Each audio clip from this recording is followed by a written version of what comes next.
Primeiro, acho que agradecer imensamente aí a presença de vocês e principalmente das nossas duas Helenas, que aceitaram prontamente esse desafio aí de última hora. E esse encontro ele começou a partir da questão que levantou essa polêmica, essa discussão novamente na Fazenda, né? E a gente fez alguns posts nesse momento e a gente viu que teve bastante repercussão. E principalmente no grupo ABAD Brasil surgiram questões, dúvidas, levantamentos, inclusive questões jurídicas, né? E a gente então resolveu chamar aí esse momento aí de unhappy hours, né? Talvez são horas infelizes. E a Helena Moura, que é lá do Distrito Federal, ela vai nos falar hoje do estado da arte das evidências científicas sobre o consumo do álcool e a violência sexual. A Helena ela é psiquiatra, professora da Faculdade de Medicina da Universidade de Brasília, doutora em psiquiatria pela URGS e especialista em dependência química pela Unifesp, e também em psicogeriatria, e é nossa associada da ABAD. Então, Helena, obrigada, e a palavra é sua. Olá, boa noite a todos, muito obrigada pelo convite mais uma vez, e obrigada pela presença de todos aqui também, inclusive a minha orientadora, meu colega de doutorado estão aqui também, isso aumenta demais a pressão, mas vamos lá. Eu vou compartilhar minha tela aqui com vocês, e a minha xará já está aí? Ainda não. De novo ele está pedindo para eu... Deixa eu ver aqui. Gravar a tela, deixa... eu acho que eu vou ter que autorizar. Vocês não estão vendo ainda a minha? Que estranho, eu já autorizei e estão me pedindo para autorizar de novo? Estamos vendo sim, Helena. Tá vendo a minha tela? Tá. Não estamos vendo a sua apresentação, estamos vendo o que você está... tá. Tá.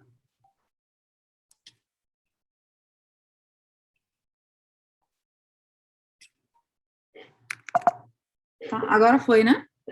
Foi. Sim. Tá. Então, como a gente estava antecipando, né, a nossa curiosidade sobre esse tema veio a partir do novo acontecimento, né, todo ano tem algum reality que acontece isso, assim, de alguma mulher ser violentada, né, nas festas tem muita bebida, as pessoas consomem muito álcool, e acaba tendo uma relação que não foi bem consensual, que às vezes a pessoa acorda no dia seguinte sem nem lembrar, e se questiona muito até que ponto aquilo foi um estupro, se não foi, se tinha condições de consentir ou não. E ficou interessante, algumas dúvidas foram surgindo, assim, eu mesma abri, né, uma enquetezinha, assim, nos meus stories e perguntei para as pessoas o quanto que elas achavam, né, se essa pessoa alcoolizada seria capaz de consentir ou não, quanto que ela, né, deveria ser responsabilizada por aquilo ou não, e foi praticamente unânime, assim, né, as pessoas foram unânimes em responder que não, que a mulher não deveria ser responsabilizada, né, por ter, mesmo sabendo, né, que álcool pode deixar a pessoa sem capacidade de consentir, mas que a mulher não poderia, de forma alguma, ser penalizada. Mas, quando eu trocava a pergunta e perguntava se os homens deveriam ser responsabilizados porque estavam alcoolizados e isso... sabendo que o álcool pode favorecer um ato de violência, até que ponto o homem poderia ser responsabilizado, aí as pessoas já começaram a ficar em dúvida. A maioria das pessoas já respondeu que não se pode culpar o homem. Alguns disseram que ficaram confusos com a pergunta, mas a verdade é que talvez a gente tenha evoluído um pouco na questão de fazer as pessoas refletirem que as mulheres não podem ser consideradas vítimas de violência sexual, mas a gente ainda tem muita dificuldade de enxergar o agressor como agressor. Então, hoje, a ideia é que a gente falar um pouquinho sobre o álcool, né, e como é que o álcool pode facilitar isso aí.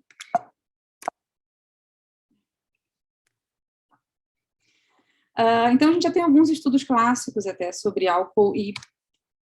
perdão. Então, qual que seria a relação, né, de álcool e violência, assim, tá? Eu vou citar alguns estudos, eu acho que tem algum microfone ligado. De que apesar de a gente não é difícil ver essa associação na nossa mente, mas em termos de estudos assim, ainda existem algumas dúvidas, né, se o álcool aumentaria o risco para o comportamento violento, ou se ele intensificaria, se ele agravaria o tipo de violência exercida por quem já é violento. Existe também a possibilidade de que, como já se faz essa associação de álcool e violência, algumas pessoas consumam o álcool no sentido delas elas já quererem cometer um ato violento e às vezes acharem que o álcool pode ajudá-las nisso, pode dar um empurrão, ou então de uma forma até mais manipulativa, assim, de fazerem as pessoas acreditarem que ele só cometeu aquele ato de violência porque havia bebido. Então, já que eu quero matar a minha ex-namorada, então eu vou beber, que depois eu posso colocar a culpa na bebida. E a gente sabe que existe uma relação dose-resposta também, né? Isso também é uma coisa que é possível que sejam tudo isso envolvido, tá? E que pode haver uma relação dose-resposta que é bem interessante, né? Quanto mais alcoolizada a pessoa tá, e aí tem um papel também importante do beber em binge, nessa questão da violência, quanto mais a pessoa bebe com frequência maior, com a cronicidade também no consumo de álcool, o risco de comportamentos violentos também aumenta. Esse aqui é um estudo bem interessante, clássico já, e que mais recentemente outros estudos foram feitos, e a meta-análise de 2016 também confirmou essa associação, que quanto mais cedo se fecha os bares, quanto mais cedo se interrompe a venda de bebidas alcoólicas, ocorre uma queda nos registros de violência pela polícia. Então, teve esse estudo norueguês ali, foi publicado em 2012 ainda, que eles começaram, tinha bar que fechava 1 da manhã, bar que fechava às 3 da manhã, e eles foram tentando, vendo por cidade, né, dependendo da cidade, foram antecipando cada vez mais, numa mesma cidade, ao horário que até que horas os bares podiam ficar abertos. Né? E para cada hora mais cedo, que eles fechavam de 3 para 2 da manhã, depois de 2 da manhã para 1 da manhã, tinha uma queda em torno de 16% da violência que os policiais reportavam nas ruas. Violência de rua, de briga de rua, né? E a gente pensar que é na Noruega, então não tinha, né, assalto, não era esse, né? Era violência realmente das pessoas que estavam ali saindo dos bares, assim, não é o tipo de violência que nós estamos acostumados aqui. E o que seria do ponto de vista farmacológico? Se explica também, né, de que com o álcool há uma redução do autocontrole e redução da capacidade de julgamento, e o binge drinking ele atrapalha bastante nisso, porque altera muito rapidamente, né, esses fatores, sendo que, diferente de quando a pessoa vai bebendo bem devagarinho, às vezes a questão motora fica mais comprometida, então às vezes a pessoa ela fica tão grogue que ela não consegue nem ficar violenta, mas só quando ingere muito rápido, no curto espaço, uma quantidade muito grande no curto espaço de tempo, às vezes a alteração do estado mental não necessariamente acompanha a alteração do estado motor, então a pessoa está sem autocontrole e está com o corpo pronto para briga. Né, não tá trançando as pernas, não está caindo no chão, então isso acaba sendo bem mais perigoso. Mas existe também uma questão cultural, então que os estudos da ONU, da Organização Mundial da Saúde, a gente vem notando diferenças entre países, né? Então, que além do álcool, existe também toda uma questão de que papel se espera que os homens tenham.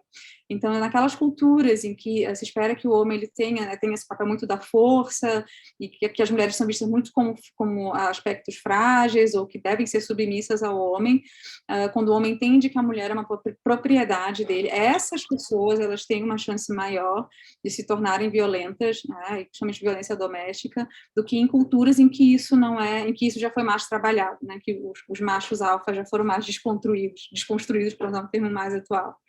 Então, tem o efeito farmacológico, mas tem também o efeito cultural, de aprendizado social, assim, envolvido também nessa questão da violência doméstica, da violência associada ao álcool. E já dei aqui, né, que a gente tá falando de violência contra a mulher e violência associada ao álcool, a gente tem que falar de violência doméstica, porque é onde ela acaba se manifestando. Muitas vezes a gente falou ali, né, de um reality show, se a gente for pensar que estão todos ali convivendo como se fossem em família, né, mas também existe a situação das festas, até de encontros pontuais, mas muitas das vezes a violência ocorre dentro da casa das pessoas, né, da casa da própria vítima. Então, tem essa definição de violência doméstica, né, que é todo ato ou omissão cometido por algum membro da família que está numa posição de poder, e isso é um item importante, tá? Assim como tem tentado falar a questão de racismo reverso, né, e por que isso não faz sentido, né? Porque não tem como a pessoa exercer, um negro exercer um racismo sobre um branco, sendo que ele nunca esteve numa posição de poder para que ele pudesse, de fato, né? O racismo não é só uma coisa assim de eu xingar a pessoa de branquela, é toda uma questão assim de eu realmente poder gerar punições ou controlar o comportamento, a vida daquela pessoa através do poder que eu tenho, né? Não é só uma questão, né, de fazer um comentário desagradável. Então, tem que existir essa diferença, né, de posição em termos de status social, em termos de poder. Então, o membro da família em situação de poder, independentemente de onde ocorre, seja em casa, seja no restaurante, na rua, que prejudica o bem-estar físico ou psicológico, integridade ou liberdade e direito pleno ao desenvolvimento de um outro membro da família.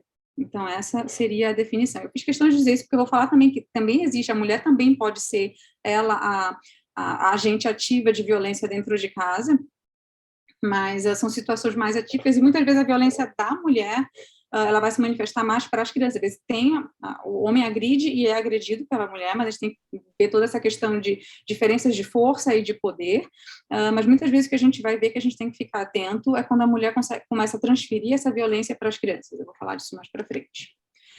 Então, na pandemia, então, esse tema se tornou ainda mais relevante, porque durante a pandemia né, já se previu desde o início dos lockdowns que isso poderia gerar um aumento de violência doméstica, porque naqueles casos em que já existia, né, a vítima ela ia ficar mais perto ainda, mais isolada ainda, junto com o agressor. Nos casos em que ainda não existia o aumento, né, de transtornos mentais, de ansiedade, depressão, questões econômicas, tudo isso são fontes de estresse muito grandes, poderiam também aumentar a incidência de violência doméstica. Né? De fato, a OMS previu um aumento de 31 milhões de vítimas, se não me engano, seria o equivalente desses 17% que está aqui na figura, não sei se vocês estão vendo aqui minha setinha. Depois eu posso corrigir o dado se eu estiver me confundindo, mas um aumento bastante expressivo e que, de fato, infelizmente, foi se confirmando depois por uma série de levantamentos que esse aumento, de fato, ocorreu nos primeiros meses de lockdown. E a importância, porque a gente está falando de violência doméstica, a gente está num período em que houve um aumento, houve aumento de violência doméstica, houve aumento também de consumo de álcool, né, e isso já um levantamento brasileiro já de alguns anos atrás, já não é isso é de antes da pandemia, né, o agressor estava sob efeito do álcool em cerca de 50% dos casos de violência doméstica. Então, é difícil a gente falar de uma coisa sem falar da outra, falar de violência doméstica sem falar de álcool. Alguns fatores de risco, né, em geral, casais mais jovens, né, mulheres mais jovens, né, um nível socioeducacional menor, então, quando já há história de violência física na família, isso tem toda, né, uma explicação, às vezes, né, a violência em geral vai não crescendo, né, então se a pessoa já convivendo numa família em que as pessoas costumavam ser mais violentas, assim, talvez o limiar de tolerância ali para a violência fosse um pouco mais alto, assim, né, pessoas que não estão acostumadas a conviver com violência, qualquer elevação de tom de voz, assim, já se torna intolerável, mas se a pessoa cresceu ouvindo aquilo, ela pode não perceber que o parceiro está começando a ficar agressivo. História de abuso na infância, presença de sintomas depressivos e, né, estar ter algum problema relacionado ao uso de álcool ou outras substâncias, isso tanto para o homem quanto para a mulher, tá? Pode acontecer também, né? Às vezes a mulher, em geral, só a mulher dificilmente, mas quando tem os dois, ou então, às vezes, a própria mulher, às vezes, ficar alcoolizada e acabar, junto com isso também, sendo vítima também de agressão do marido mesmo, sem ele também ser um usuário. Pode acontecer isso também. Mas é importante chamar a atenção que isso aqui são dados que eu trouxe da revisão do Felipe, que está aqui presente, Felipe Ornel, que a violência doméstica, ela acomete mulheres em diferentes ciclos de vida, né, na infância, na vida adulta, né, o que vai mudando é quem é o agressor. Então, em geral, na infância, ela sofre dos pais, principalmente pai, né, da adulta, dos parceiros, depois, quando está mais velha, dos filhos, e mesmo a gestação e puerpério não são fatores de proteção. Teve um outro caso, né, se não me engano, de um cantor sertanejo, em que a mãe estava amamentando, né, estava colocando a criança no carrinho e ele foi e agrediu a esposa e ficou tudo filmado. Infelizmente, nem nessas situações o agressor se inibe. Às vezes a mulher também pode ser fonte de agressão, como eu falei antes, né? Mas em especial essa agressão ela se dirige aos filhos.